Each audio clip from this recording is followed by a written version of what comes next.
नमस्कार दोस्तों, स्वागत है आप सभी का एक बार फिर से मेरे YouTube चैनल पे। तो आशा करती हूँ कि आप सब बहुत अच्छे होंगे, मैं भी बहुत अच्छी हूँ। तो आज का व्लॉग स्टार्ट करते हैं। उसमें पहले मैं आपको बता देती हूँ कि ये व्लॉग किससे रिलेटेड होगा। ये व्लॉग उत्तराखंड के मंदिर से ही रिलेटेड होगा, क्योंकि रिसेंटली हम अपने गाँव गए थे, तो वहां पर हम घर से मंदिर गए थे। बट रास्ते में जब हम जा रहे थे ना मंदिर, तो हमें एक पक्षी मिला था जो कोने में ना थोड़ा तड़प रहा था। तो हमने उसे उठा के थोड़ा कपड़े में ढका था, क्योंकि वो जिंदा था, और उसको थोड़ा सा आगे आने के बाद हमने दूसरे जंगल में उड़ा दिया था। जब हम मंदिर जा रहे थे तो रास्ते में माँ धारी देवी का भी मंदिर था, तो वहां पर हमने पहले दर्शन किए, माता रानी को प्रसाद चढ़ाया, और वहां से निकलने के बाद जिस मंदिर के लिए हम घर से निकले थे वहां के लिए रवाना हो गए थे। तो जब हम रास्ते में जा रहे थे तो हमें बहुत सारी चीजें नई नई देखने के लिए मिली थी, जो कि आपको मैं आगे अपने ब्लॉग में बताऊंगी। हम जो अभी जा रहे हैं वो है कार्तिक स्वामी जी का मंदिर, जो कि उत्तराखंड में ही है। उत्तराखंड में रुद्रप्रयाग से 40 किलोमीटर के अराउंड है एक गांव कनकचौरी, छोटा सा ही गांव है, वहां पर ये मंदिर स्थापित है। और ये शंकर भगवान जी के बड़े बेटे को कार्तिकेय जी को समर्पित है। ये उत्तराखंड का एकमात्र ऐसा मंदिर है जो कार्तिक स्वामी जी के लिए बनाया हुआ है। उत्तराखंड में कार्तिक स्वामी का और कोई भी मंदिर नहीं है सिवाय इस मंदिर के। इस मंदिर में चढ़ाई का थोड़ा सा ज्यादा मतलब रास्ता है, और जो रास्ता है पूरा जंगल का है। मतलब जो अभी तक हम मंदिर गए हैं, 4-5 मंदिर गए हैं, जैसे भैरवगढ़ी है, भैरवगढ़ी में भी 2-2.5 किलोमीटर की हमारा ट्रैकिंग का एरिया है। बट उसमें क्या था, जब हम ट्रैकिंग करते हैं तो रास्ते में गांव पड़ते रहते हैं छोटे छोटे। बट जब कार्तिक स्वामी के मंदिर की जो ट्रैकिंग है वो पूरी की पूरी जंगल की है, आसपास कोई भी गांव नहीं है।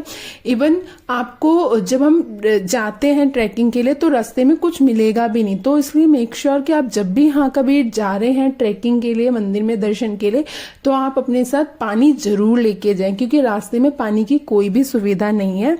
और बाकी जैसे और जगह हम ट्रैकिंग पे गए थे तो उनमें हमें क्या होता था, नॉर्मली पानी मिल जाता था नेचुरल सोर्स से, या तो झरना मिल जाता था, या गांव होते थे तो गांव की टंकियां वगैरह, या बीच में टंकी लगाई हुई होती थी। बट कार्तिक स्वामी जी के मंदिर के जो ट्रैकिंग एरिया है उसमें ऐसा नहीं है। तो अपने साथ पानी जरूर लेके जाएं, और बच्चा है तो कुछ खाने वगैरह की चीज भी लेके जरूर जाएं, क्योंकि ट्रैकिंग का जो रास्ता है वो 3.5 किलोमीटर का है, तो उसमें थोड़ा टाइम लग जाता है। और बच्चे के साथ है तो फिर तो डेफिनेटली थोड़ा बहुत टाइम लगेगा ही, एज यूजुअल टाइम से ज्यादा। तो ये था हमारा स्टार्टिंग की स्टेज, जो कि हमने स्टार्ट करी कार्तिक स्वामी जी की। स्टार्टिंग में थोड़ी सी सीधी सीधी चढ़ाई है, वैसे इतनी खड़ी चढ़ाई नहीं है और इतनी टफ भी नहीं है, बट हाँ थोड़ा सा डिस्टेंस है। हमारा अभी तक का जो ट्रैकिंग में था ये फर्स्ट है जो थोड़ा सा ज्यादा रहा था, और पूरा रास्ता जंगल का है। और ये है जो मतलब फर्स्ट स्टॉप है। यहाँ से क्या है, आपको अगर कुछ खाना है, प्रसाद लेना है, या थोड़ी देर के लिए रुकना है, आपको स्टे करना है, तो वो ये जगह है। यहाँ जो जब आप अपना पूरा ट्रैकिंग का मतलब जोन पूरा कवर कर लेंगे, और जहां से आपको ये पत्थर दिखने शुरू हुए तो समझ जाना कि अब मंदिर बहुत ज्यादा दूर नहीं है, थोड़ा सा ही रह जाता है उसके बाद। और वो सीढ़ियों का ही रास्ता है, वो कोई चढ़ाई का रास्ता नहीं है। तो आप इन पत्थरों से आइडिया लगा सकते हैं। और इन पत्थरों के पास जैसे ही आप पहुंचोगे ना, तो आपको मंदिर की घंटियों की आवाज भी सुनाई देने लग जाती है। जंगल का जो रास्ता है वो बहुत ही ज्यादा सेफ है और बहुत साफ सुथरा है। और जब भी कभी आप यहाँ की ट्रैकिंग के लिए जा रहे हैं या मंदिर में दर्शन के लिए जा रहे हैं, तो यहाँ पे कूड़ा बिल्कुल ना फेंके, क्योंकि जगह जगह पे इन्होंने डस्टबिन लगवाए हुए हैं। पूरे जंगल में आपको बहुत बार मतलब जगह जगह पे डस्टबिन देखने के लिए मिलेंगे। तो प्लीज ऐसा ना करें कि कूड़ा इधर उधर फेंके, उसको डस्टबिन में ही फेंके। यहाँ से आप प्रसाद ले सकते हैं, कार्तिक स्वामी जी की तस्वीर ले सकते हैं, या बच्चों के लिए खिलौने ले सकते हैं, जो भी होता है वो आप ले सकते हैं। कुछ खाना पीना है, चाय नाश्ता वगैरह करना है, तो उसकी भी सुविधा यहाँ पे है। और रहने के लिए अगर आप मतलब कार्तिक स्वामी से मतलब जब नीचे आ रहे हैं तो यहाँ पर रह भी सकते हैं, रहने की भी यहाँ पे सुविधा है। और बहुत लोग यहाँ पे रुके भी हुए थे, क्योंकि कार्तिक स्वामी जी का मंदिर काफी टॉप पे है, तो कुछ लोग यहाँ पे सनसेट का व्यू देखने के लिए भी यहीं पे रुक जाते हैं, ताकि सुबह के टाइम या शाम के टाइम इजिली वो ऊपर जा सके, और जब भी मतलब वापस आना हो तो अपना स्टे यहाँ पे कर सके। हम लोगों की गाड़ी तो नीचे थी, तो इसलिए हमें वापस नीचे ही आना था।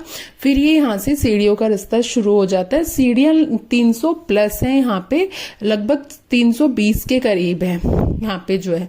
और ये मंदिर कि जो मतलब मान्यता है वो ये है कि जो कार्तिक स्वामी जी और जब गणेश जी भगवान जी में बहस हो रही थी कि हम दोनों में सबसे ज्यादा बुद्धिमान कौन है, तो शंकर भगवान और पार्वती माता ने कहा था कि जो पृथ्वी के सबसे पहले चक्कर लगाएगा उसको ही सर्वश्रेष्ठ माना जाएगा और उसकी ही पूजा सबसे पहले की जाएगी।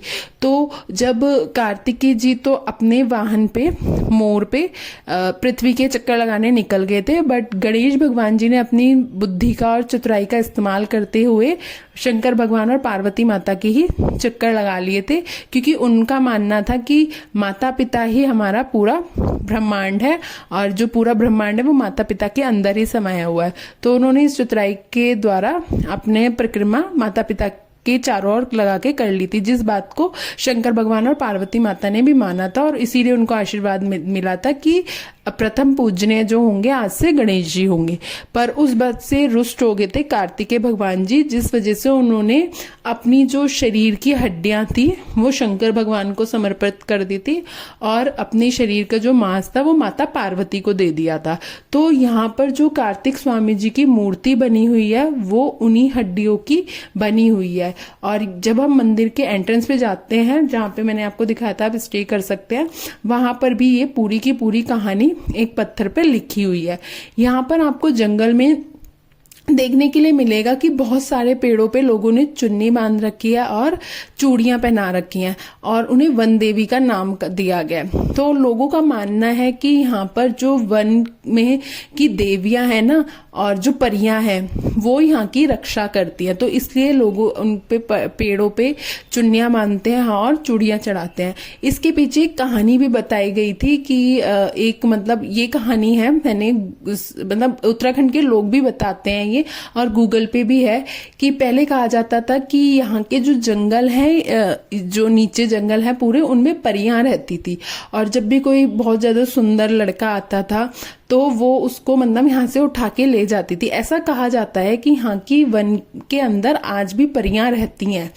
तो ये सब है, तो उसी वजह से यहाँ के वन के पेड़ों वगैरह की पूजा की जाती है। और फिर ये जो था ये बस टॉप है, टॉप पे थोड़ा सा स्टेयर से चढ़ के आपको जैसे ही यहाँ बहुत सारी घंटियां दिखने लगे तो आप दूर से ही दिखने लगते हैं और आवाजें आने लगती हैं, तो उसके बाद आप समझ जाना कि आप बस बिल्कुल मंदिर के नजदीक हैं। और ये है कार्तिक स्वामी जी का एंट्रेंस और ये बहुत ही मंत्र मुग्ध वाला है। इतना प्यारा नजारा है ना, यहाँ पर पहुंच के इतना अच्छा लगता है क्योंकि एकदम शांत वातावरण है और इतना सुंदर, मतलब ऐसा लगता है कि सच में हम प्रकृति की किस चीज को देख रहे हैं। प्रकृति इतनी ज्यादा सुंदर है, वो तो हम ही लोगों ने इसको अदला बदली करके या गंदा करके बेकार कर रखा है, वरना प्रकृति का रूप बहुत ही प्यारा है। और इस मंदिर का जब टॉप पे जाके आप देखते हैं ना तो वो नज़ारा आपको देखने के लिए मिलेगा। और इतने सुंदर वन लग रहे थे, इतनी शांति थी, हवा की इतनी अच्छी आवाज़ आ रही थी और जो ट्रैकिंग की पूरी थकान थी ना वो मिनटों में दूर हो गई थी। बहुत अच्छा था, बहुत ही मन को मतलब शांति मिल रही थी, काफ़ी अच्छा लगा था इस मंदिर में। मुझे थोड़ा सा थकान हुई थी क्योंकि अभी तक हमने इतना बड़ा मतलब ट्रैकिंग का नहीं करा था। 2-2.5 किलोमीटर हम कर चुके थे, बट ये 3.5 से 4 किलोमीटर रही थी तो हमें थोड़ी थकान हुई थी। बट जब हमने मंदिर में पहुंच के भगवान जी के दर्शन किए और मंदिर का नज़ारे देखे तो सीरियसली हमारी थकान बहुत जल्दी ही गायब हो गई थी। ये कार्तिकेय भगवान जी का वाहन है मोर, इसी मोर पे बैठ के उन्होंने परिक्रमा लगाई थी। आप देख सकते हैं कि कितने अच्छे नज़ारे हैं, प्रकृति का रूप कितना प्यारा है यहाँ से देखने पे। तो ये भी एक उत्तराखंड का मतलब एक रूप है कि क्यों उत्तराखंड को स्वर्ग कहा जाता है। वो इसीलिए कहा जाता है क्योंकि यहाँ पे प्रकृति का बहुत ही प्यारा रूप देखने के लिए मिलता है। भगवान जी के दर्शन हमने कर लिए थे, हम थोड़ा लेट हो गए थे और तो फिर हमें नीचे जाना था तो हम फटाफट निकल गए थे। रास्ते में हमें काफ़ी सारे फॉरेनर भी मिले थे, तो जिससे हम जिन लोगों ने हमें बताया कि यहाँ पे ट्रैकिंग के लिए बहुत ज़्यादा फेमस है क्योंकि ये बहुत ज़्यादा सेफ है एक तो, और पूरा जंगल से है, तो यहाँ पे फॉरेनर भी आते रहते हैं। जब हम वापस नीचे अपने आ रहे थे तो हमें रास्ते में एक डॉगी भी मिला था जिसने हमारा पूरा साथ नहीं पाया था नीचे जाने तक, क्योंकि हमें थोड़ा सा डर लग रहा था, क्योंकि हम अकेले ही रह गए थे ऊपर। और भी लोग थे मंदिर में उस टाइम पे, बट उन सबका स्टे उसी जगह पे था जहां मैं आपको बता रही थी, बट हमें बिल्कुल नीचे आना था। बट भगवान की लीला ना बहुत अच्छी होती है, उस डर को भी भगवान ने हमारा बहुत जल्दी दूर कर दिया था। वहां पे जो मतलब ऊपर जो अरेंजमेंट हो रहा था, वहां से एक आंटी को नीचे आना था सामान लेने, और उन्होंने बताया था कि मुझे अभी वापस भी ऊपर आना है।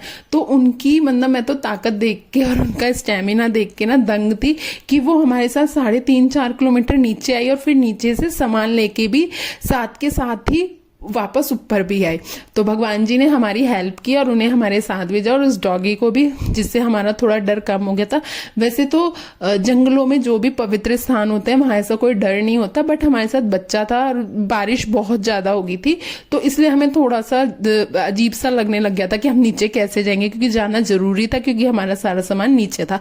बट यहाँ पे भी प्रभु ने हमारे बहुत हेल्प की, और नीचे जाके हमने अपना रूम ले लिया, और आंटी ने हमारी बहुत हेल्प करी। तो आपको ब्लॉग कैसा लगा?